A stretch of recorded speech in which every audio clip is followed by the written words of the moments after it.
જે નહોતું નહીં મળ્યું થવા નકર બર્થડે કેક ક્યાં હતી આપણા આપણે ભારતીય સંસ્કૃતિમાં જેનો જન્મદિવસ હોય ને ત્યાં ગામના મંદિરની ઠાકરની જે આરતી ઉતારતો હોય ને એની ત્યાં કાસો સીધો દેવાનો ધારો હતો. ગામમાં પાદરમાં ગાયોને નીણ નાખવાનો ધારો હતો.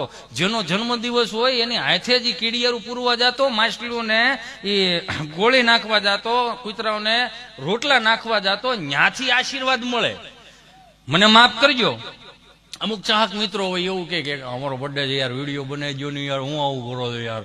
આપણે આ લોકો માની લે દાખલા તરીકે બર્થડે નો વિડીયો બનાવી દીધો. અમે એના શુભ ચિંતક તરીકે માતાજીને પ્રાર્થના કરી કે આને સદબુદ્ધિ સારું સ્વાસ્થ્ય આપજે, આની ઉંમર મોટી કરજે. પણ અમારા કહેવાથી થાય ખરું?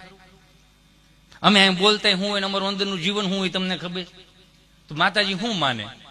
એને ખાલી એટલું કેવું છે કે જેને વિડીયા બનાવો ને એને ખાલી એટલું કહું કે અમારી પાસે વિડીયા બનાવવાથી શુભેચ્છા પાઠવી કે આયુષ્ય ન વધે, આયુષ્ય વધારવી જ હોય ને તો પેલા હવ ઉઠીને પેલા જાગીને પેલા માને પગે લાગતા શીખી જાવ, બાપને પગે લાગતા શીખી જાવ, માતાજીના મંદિરે જઈ દીવો કરતા શીખી જાવ, હનુમાનજી મહારાજને શ્રીફળ વધેરતા શીખી જાવ, કપાળે ચાંદલો ચોડતા શીખી જાવ, કીડિયારું પૂરતા શીખી જાવ, ગાયોને નીણ નાખતા શીખી જાવ, તેરસાને પાણી આપતા શીખી જાવ, ભૂખાને ભોજન આપતા શીખી જાવ. તઈ એમ કે તારું ભલું થાય, તારું હારું થાય, હાજો નરવો રાખી એમાં આયુષ્ય વધે. અમારાથી તમારી ખાલી ઓળખાણ વધે કે ફલાણો ભાઈ ફલાણા ભાઈને ઓળખે જ લ્યો.